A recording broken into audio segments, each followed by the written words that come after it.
So good day everyone. I am here today to do para mag-ulat or para i-reporting about sa flowchart.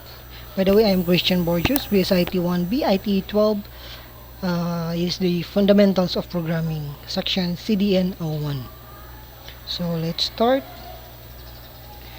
So the flowchart, visualizing program logic. So what is a flowchart?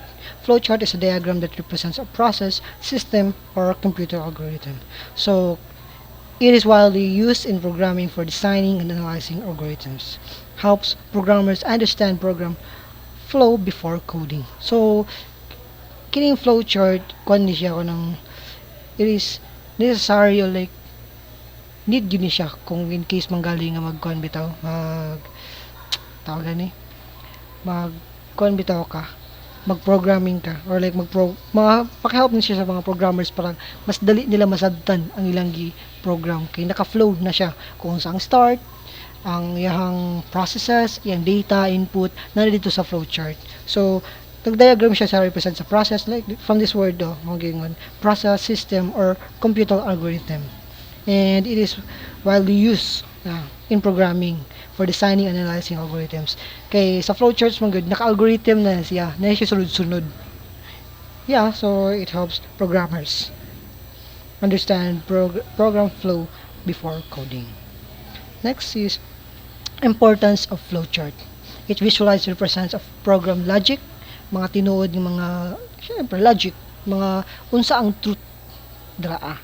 Simplifies debugging and troubleshooting, enhance document and communication between developers. So, muna siya mga importansya sa flowchart. Ma-simplified ang debugging and troubleshooting kay naka-simplified naman siya. And it has documentation and communication between developers kay kung flowchart imong ihatag dito sa kauban ni mga kanang developers bitaw, mga programmers, mas dali nila masabtan ng flowchart kay siyempre na siya algorithm na siya sunod na siya, di ba? And visualize program ano to. And next is basic flowchart symbols. Ang sa flowcharts na mga symbols. There is terminal. Ang terminal or naka-show ni siya as oval na muna siya start or end. And next is process or ang process, ang shape niya is rectangle. It represents a process or instruction. So kining sa ang rectangle is kung sa imong i-instruct dito like process bitaw siya. Like ibali sa human gain na guys na may input, process and output. So kining sa process mo na siya ang nadara sa rectangle kung sa imong gibuhaton like example nakay dress and imong instruction is get dress. Then, ang sa output ni na siya is nakadress na ka. Bali, kung unsa imong buhaton bitaw. Diamond, a point where decisions are made, yes or no. The mga decisions. So, kaya sa diamond, mo po na siya na yes or no. Like example, kining diamond is mostly magamit di siya sa mga if-else bitaw. Like, if it's true, then mo na siya ang answer. If not, then else. Mo na diba? And, ang para sa imong mga input ug output ibutang nimo siya sa parallelogram mo na siyang data input and or output operation like example gamong giyon na ang imuhang input ato is ang dress so ibutang nimo siya sa parallelogram and sa pag-output na pud nimo is kadung nakasuot na siya or dressed na siya dito pud mo siya ibutang sa parallelogram then ang arrow connector shows the flow of logic so syempre no the flow chart ka pero may arrow. So, dili gid nimo masabot kung asa na padulong kung walay arrow. Kaya para masabot nimo kung asa nagsugod, unsay sulod ato niya, through arrow or connector. My example of flow chart symbols in use. So, mo siya ang starts.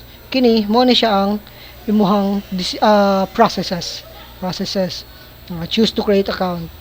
Then enter personal information. Gisugo kanya enter personal information. Then next na niya is submit information.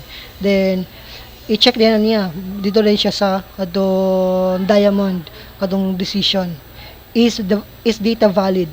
If no, mag-show siya error, then mabalik na broadcast na enter personal information. If yes, then ang imong data ato mabutang rin siya sa database. So mo na siyang naka-parallelogram kay na naman dra imong input. Then after na end na rin siya, account created successfully.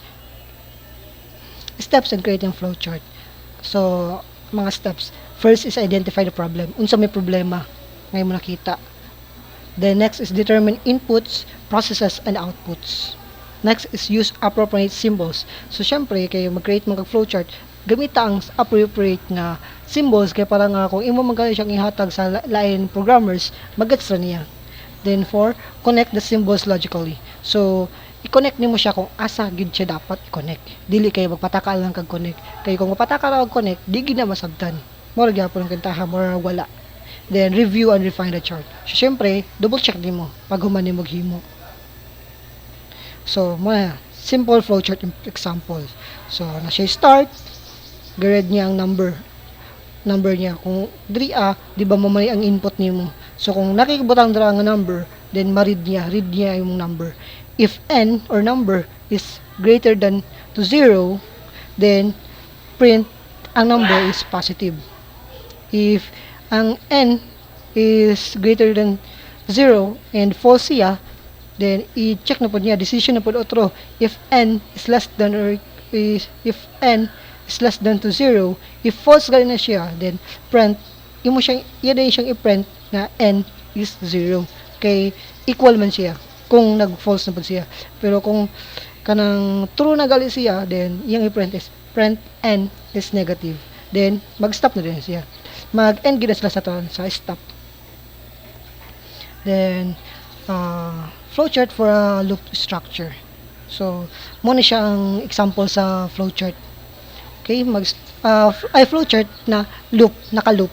So start count is equals to 1. Then print count. Imo i-print ang count. Then count is equals to count plus 1. Then check na po rin mo. Is count less than or equal to 5? If yes, balik na po kadari.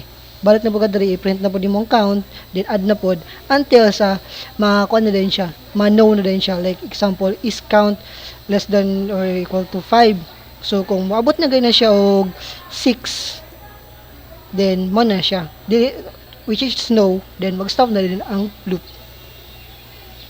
Flowchart for a conditional structure. So mo na siya ang conditional, like mo na siya ang iyahang symbol sa conditional nani kwan di lang maklaro pero nani circle sa taas. Mag-enter ka credentials, validate credentials, then tanawin din niya kung valid or invalid. Kung valid gali siya, access granted, and show success message. If invalid siya, access denied, show error message. Then mag-end na rin siya dito. Actually wala na dapat ni. Dapat mag-end na siya dito sa tanan. Kaya wala naman siya decision. Abi? Pwede po siya nga kuan. Lagi mag-end lagi yapon siya. Wala na dapat ni kanang decision diriya. Benefits of using flowcharts in programming. Helps in understanding. So mga benefits sa pag-use sa flowchart. Helps in understanding complex logic before implementation. Assists in debugging errors and logic, serves as reference for developers and testers. So, motong yun ngayon na nga, makahelp din siya sa mga programmers kay para mas dali masabot ang mga complex nga mga logic before nimo siya himuon, and maka-assist po siya para sa mga errors, and also mo na po ni siya yung reference nimo, like mo imong guide nga sundon sa paghimuon nimo sa imong program or mong program. Flowchart for an ATM withdrawal process shows for so may ang sa withdrawal process bitaw show steps for user authentication. Mo ni ang kan imo yang flow. First is for user una kay authentication, kung imo bagyod magbutang ka og kuana. Then next is balance checking, withdrawal, and confirmation. Ang decision points ani is pin validation, kini sa authentication bitaw validation, din sa balance checking if sufficient yung funds, then maka-withdraw din ka, then confirm na. Flowchart for a simple calculator program.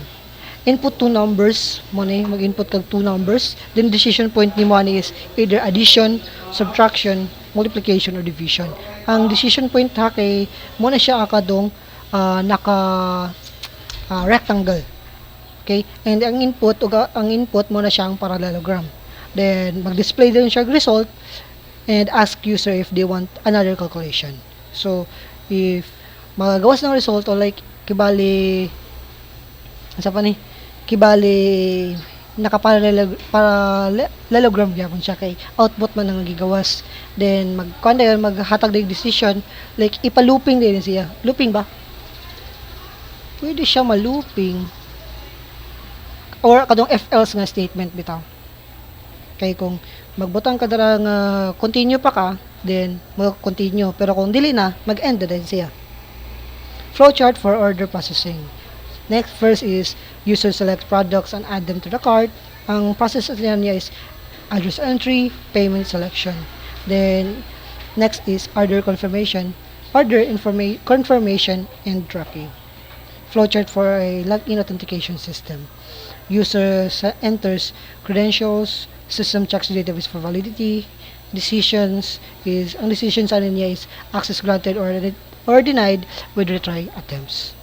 So, mga authentication bitaw nga i-denied ka niya pag daghan na kag retry nga mahimo. Flowchart for a traffic light system. Traffic light ang input ni Modra is ang cycle mo ng red, yellow, and green. Then time transition and pedestrian crossing. So nagipon siya looping. Pag humana na nga time, mo na siya gawas. Then after sa kanang nga time, mo pa siya gawas. Flowchart for a library management system. User search for book. Labi na ako sa mga bitaw library. Mag-search siya sa book. Mo na ang imong decision. Ay mo ang input. Then decision mo is available ba ang book or wala. If available, mo na if else view. If wala, then wala ka. Lakaw ka. If available, mag-issue kag book or mag-add list na lang ka. Waitlist. Pwede ka mag-waitlist or wala ka na lang ka. Flowchart for online booking system. May example na siya sa flowchart, okay? So, user selects date and service, i-check ang availability, then confirmation, and payment processes. So, tanan yun na siya yung mga flowchart. Mga examples lang siya sa mga flowcharts. So, summary, flowcharts helps visualize program flow. Essential for debugging and documentation. A well-structured flowchart leads to efficient coding. So, murag ito siya nga murag necessity gid nga mahibawan sa mga programmers ang flowchart kay para nga kay through flowchart mas mapadali gid ka, mas efficient gid imong pag-coding. And that's all. Thank you.